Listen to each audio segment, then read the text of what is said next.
Good morning, everyone. Welcome to week 2. Today, Monday and Tuesday, we're going to be talking about embedding quotes. This is essential in evidence-based writing. You can back up a statement, a claim that you make by including a quote from the text. So we're going to practice that, probably review for some of you, and then we're going to write our first article response, where we're going to be embedding quotes to back up our claims.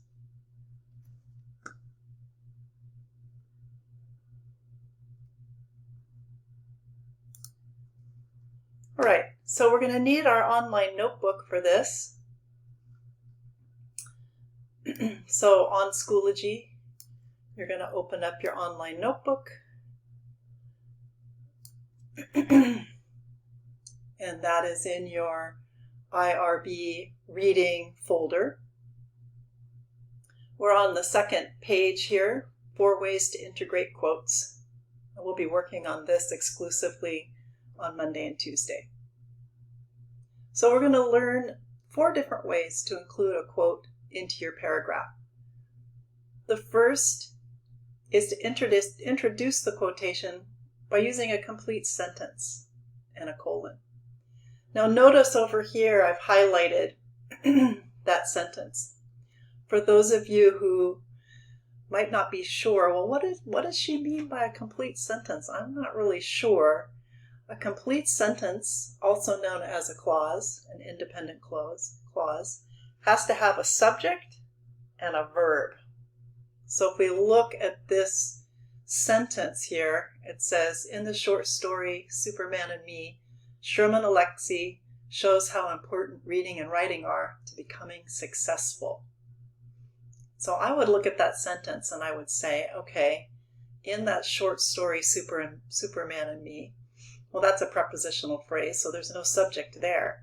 But then I've got here, Sherman Alexie shows. So Sherman Alexie is my subject, he's the author, and shows is my verb. So I have both a subject and a verb, so I know this is a complete sentence. So if I look at the end of the sentence, instead of a period, I've put a colon. A colon can be used to substitute the word in example. The words in example. So if you think about what you learned in elementary school about a colon being used to introduce a list, this is kind of the same idea. A list is giving an example. So here the colon is giving an example by giving a quote. So again, first way to introduce a quote, you've got to have a complete sentence. So you've got to have a subject and a verb. You can have lots and lots of phrases, but you've got to have at least one independent clause. And then instead of the period or a comma, you're going to use a colon. So we end up with a sentence that says, in the short story, Superman and Me, Sherman Alexie shows how important reading and writing are to becoming successful. That's my claim. I'm claiming that in this short story, this is the main idea. He's showing us how important reading and writing are to become successful. So I've got to have a quote there to back up my claim. That's my evidence. And here's what he says.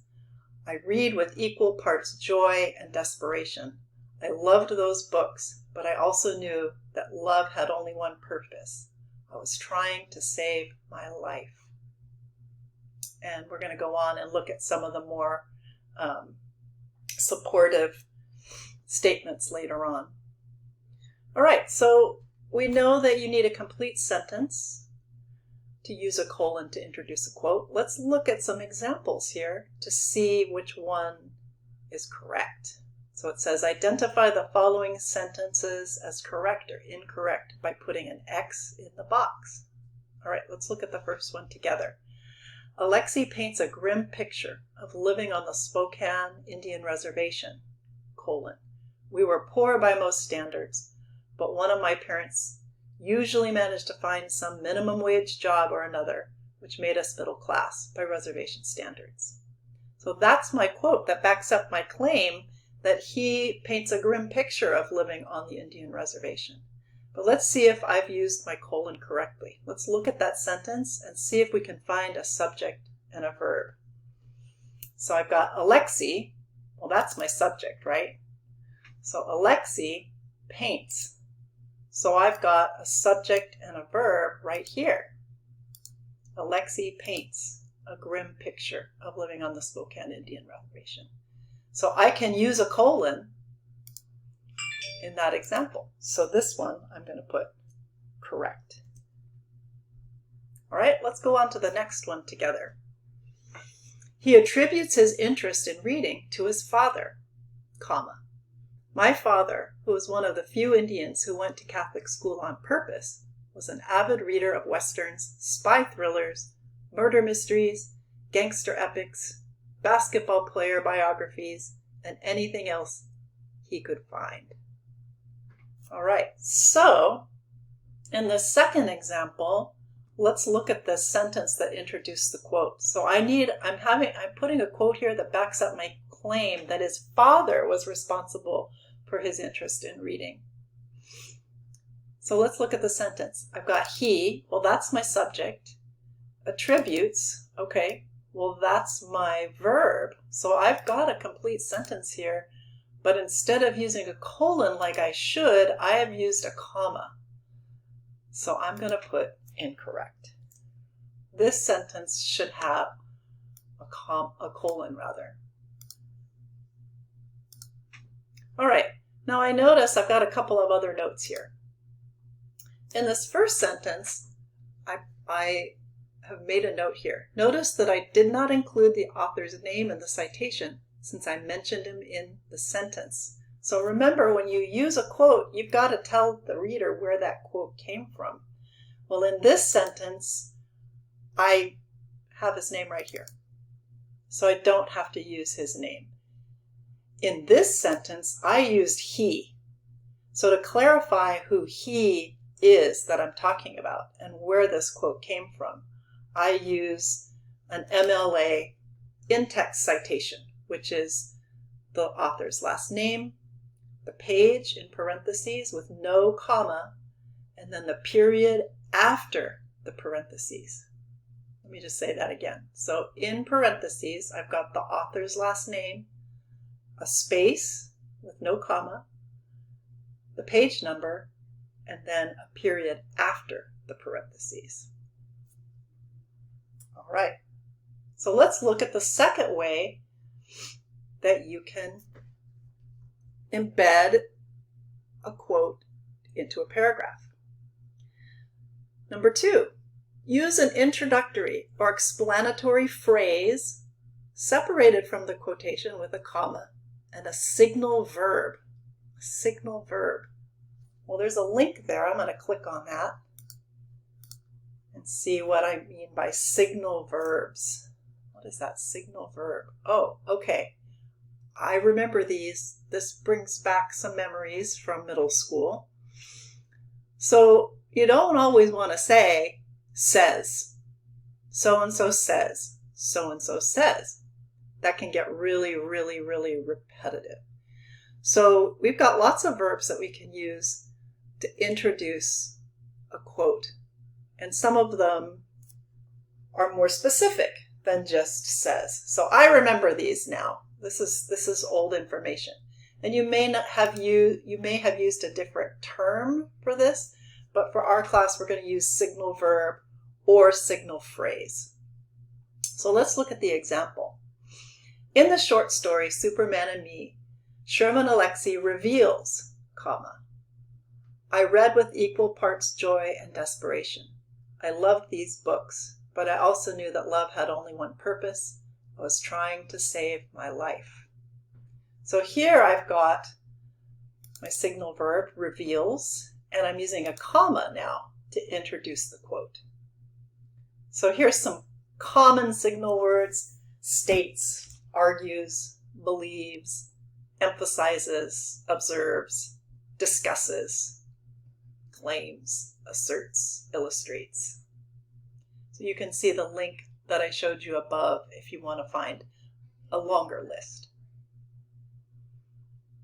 So let's look at some examples and see which ones are correct. So I've got the first one. Alexei paints a grim picture of living on the Spokane Indian Reservation when he states, comma, and then we've got the quote. So states is definitely a signal verb. Notice, however, I've got a note here that I didn't say states that. So when you use that, you're then making the quote part of your sentence, and you no longer need the comma. And this is a common mistake. If it's just the verb, the comma goes right after that verb. But as soon as you put other words afterwards, where the sentence then becomes, the quote then becomes part of your sentence, then a comma is no longer required. So the verb has to be right before the quote. We put a comma, and that's how we introduce it. All right, so this one I'm going to say correct. Let's check this one. He attributes his interest in reading to his father when he observes. Well, observes is a signal verb, so this should have a comma here. So we're going to say this one is incorrect. Notice also, I made a note here, the signal verb is in present tense. When referring to a text, you're always going to use present tense. It's as though the text is always existing in the moment.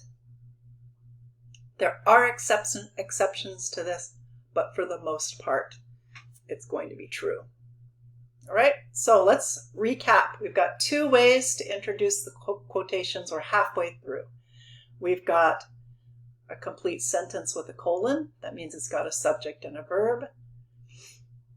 And we've got a signal phrase right here, using a signal verb that comes right smack dab before your quote. Number 3. So this is what we were talking about earlier. You want to make the quotation a part of your own sentence without punctuation between your own words and the words you're quoting.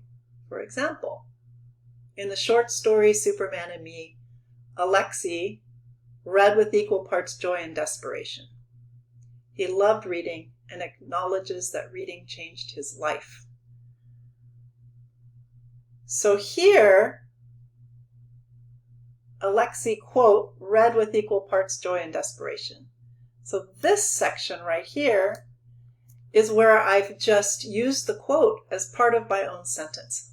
Notice there's no signal verb, there's no full sentence introducing the quote. It just reads smoothly. Personally, I like to use this method. I think it really makes the writing smooth, but it's just one of the 4 methods. All right, so let's look at our example. Alexei paints a grim picture of living on the Spokane Indian Reservation where his family was poor by most standards, even though one of his parents was always working. So right here is where we've got our quote. Let's see, is it just part of the sentence? It is, so we're going to put correct. The second example. He attributes his interest in reading to his father, who was an avid reader of Westerns and other kinds of books. Should be in books.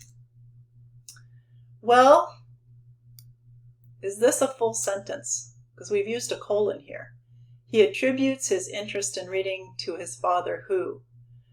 I couldn't put a period there because it would be a fragment, right? It doesn't tell me what the object is in this sentence, the who that I'm asking about. So this one is incorrect. We shouldn't have any punctuation after the who. This should just be a regular sentence. In the last example is exactly like number 3, but it's called multi-quoting. So instead of having one quote in the sentence, you have several. So if you look at the first one, you can see his family was poor by most standards, even though one of his parents was always working, making them, quote, middle class. Correct.